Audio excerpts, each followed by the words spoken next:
तो अब हम देखेंगे कि measurable factors for water quality क्या है, वो फैक्टर जिनसे हम पता लगा सकते हैं वाटर की क्वालिटी के बारे में।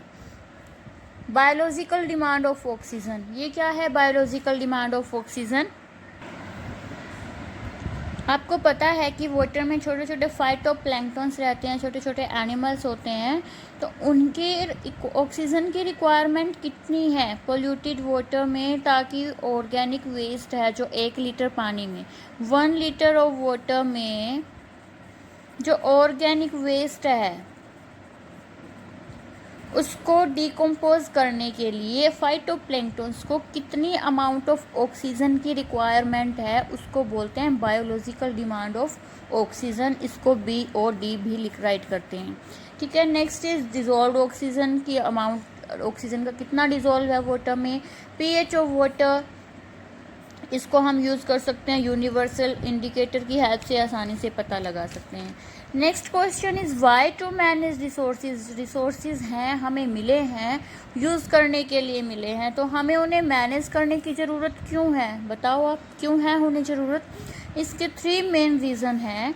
फर्स्ट इज़ फ्यूचर जनरेशन, कि अगर हम उनको बहुत ज़्यादा यूज़ कर लेंगे, लाइक कोल पेट्रोलियम है, अगर हम उन्हें बिना कुछ सोचे समझे यूज़ करते जा रहे हैं तो क्या होगा, जो फ्यूचर जनरेशन है, जो हमारी आने वाली पीढ़ी है, उनके लिए वो नहीं बचेंगे, तो उन्हें प्रॉब्लम होगी। ठीक है, तो फ्यूचर जनरेशन को भी वो मिले, जैसे हम यूज़ कर रहे हैं, अपनी लाइफ को इजी बना रहे हैं उनकी हेल्प से, तो वैसे ही हमारी फ्यूचर जनरेशन, हमारी आने वाली पीढ़ी, हमारे बच्चे, बच्चों के बच्चे, वो जनरेशन है, उन्हें भी वो रिसोर्सेज मिले। इसके लिए ज़रूरी है हमें उन्हें मैनेज करना। Next is pollution. पोल्यूशन या ओवर एक्सप्लॉयटेशन कह सकते हैं हम, कि हम जब इनको बहुत ज़्यादा यूज़ करते हैं, किसे, रिसोर्सेज को, जब रिसोर्सेज को हम यूज़ कर रहे हैं तो बहुत ज़्यादा पोल्यूशन भी होता है। तो उस पोल्यूशन को चेक करने के लिए, पोल्यूशन को रोकने के लिए या कम करने के लिए भी ज़रूरी है कि उन्हें मैनेज किया जाए। Third is equitable distribution. आपको पता है हमारी जो पॉपुलेशन है इंडिया की बहुत ज़्यादा है, पूरे वर्ल्ड में 2nd नंबर पे है, तो उसका डिस्ट्रीब्यूशन इक्वल होना चाहिए। रिसोर्सेज का डिस्ट्रीब्यूशन ऐसा ना हो कि उनको इतना महंगा कर दिया जाए कि सिर्फ रिच पीपल ही उन्हें ख़रीद सके, जो गरीब इंसान है, जिनके पास पैसे की कमी है, वो ऐसा उन्हें ले या ना सके, उन्हें यूज़ ही ना कर सके। ऐसा नहीं होना चाहिए।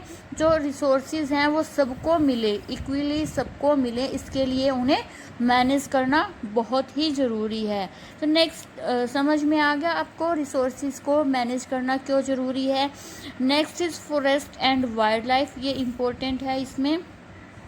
फॉरेस्ट एंड वाइल्ड लाइफ, देखिए फॉरेस्ट है क्या, या उसे क्या कहते हैं, जहाँ फॉरेस्ट क्या है, जहाँ पे सभी प्लांट्स और एनिमल्स की लगभग सभी स्पीशीज़ मिल जाती है। फॉरेस्ट में हर प्लांट्स की स्पीशीज़, हर एनिमल की स्पीशीज़, मतलब बहुत सारी वैरायटीज़ हमें फॉरेस्ट में मिलती है, और इसे बायोडाइवर्सिटी हॉटस्पॉट भी कहा जाता है।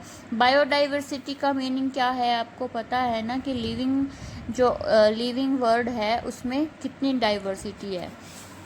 ठीक है, तो देखिए यहाँ पर 4 इम्पोर्टेंट हैं जो इनके लिए रिस्पॉन्सिबल हैं। Stakeholder, first is stakeholder. Stakeholder होते क्या आपको वो पता होना चाहिए। स्टेक होल्डर क्या है, जो फॉरेस्ट के लिए रिस्पॉन्सिबल है, मीन्स फॉरेस्ट कम हो रहा है, फॉरेस्ट का एरिया बढ़ाना है, फॉरेस्ट की देखभाल करनी है, हमें फॉरेस्ट को प्रोटेक्शन देनी है, तो जो उनके लिए, फॉरेस्ट के लिए जो रिस्पॉन्सिबल पर्सन्स हैं उनको स्टेक होल्डर्स बोलते हैं। और इस स्टेक होल्डर्स में 4 कैटेगरीज आती है, 4 टाइप्स के हम कह सकते हैं कि इसमें हैं। First is local people. Local people मतलब जो फॉरेस्ट में रहते हैं, जो ट्राइबल पीपल होते हैं, जो बहुत टाइम से, जिन्हें हम आदिवासी बोलते थे, या जो अब भी फॉरेस्ट में ही रह रहे हैं, ट्राइबल पीपल, लोकल पीपल है जो वहाँ के, फर्स्ट वो हैं। सेकंड इज़ फॉरेस्ट डिपार्टमेंट, जो गवर्नमेंट ने फॉरेस्ट डिपार्टमेंट बना रखे हैं, वो भी फॉरेस्ट की डायरेक्टली और इनडायरेक्टली इन्वॉल्व हैं फॉरेस्ट की देख रेख में, या कम करने में, या फॉरेस्ट एरिया ज़्यादा करने में।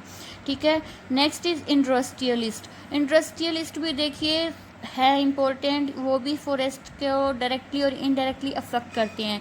जैसे अब कागज़ की फैक्ट्री है, आपको पता है पेपर फैक्ट्री, पेपर कहाँ से बनते हैं, प्लांट से बनते हैं। तो वो क्या करते हैं, फॉरेस्ट एरिया को क्लीन करते हैं, मतलब जंगल को काटते हैं कागज़ बनाने के लिए। और fourth is forest and wildlife इकोसिस्ट।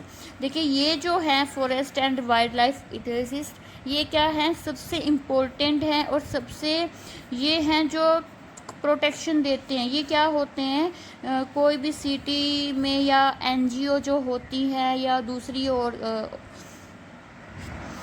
Organisation जो फॉरेस्ट को लेकर कंसर्न है, जो फॉरेस्ट को प्रोटेक्शन देना चाहते हैं, तो वो हैं ये, ठीक है।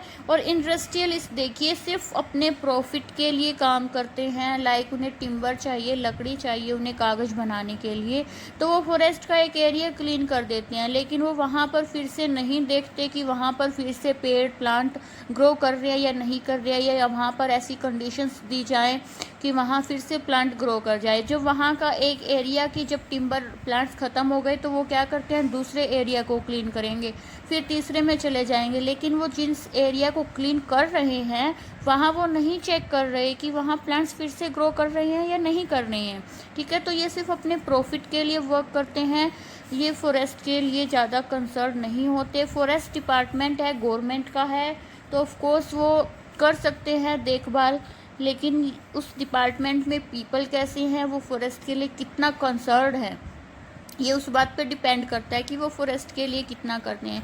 जो लोकल पीपल हैं वो सबसे ज़्यादा वहाँ के हैं। देखिए लोकल पीपल बहुत ज़्यादा इम्पोर्टेंट है, वो फॉरेस्ट को अगर क्लीन कर भी रहे हैं अपने लिए, तो वो वहाँ पर देखते भी हैं कि फिर से प्लांट्स नहीं आ रहे हैं या ग्रो कर रहे हैं, ठीक है। तो ये और forest and wild life university, ये दो हैं जो फॉरेस्ट एरिया को लेकर कंसर्न बहुत ज़्यादा होते हैं। इसमें और बहुत सारी इंसिडेंट्स आते हैं, उसके एग्जांपल मैं आपको नेक्स्ट वीडियो में दूंगी। Thank you.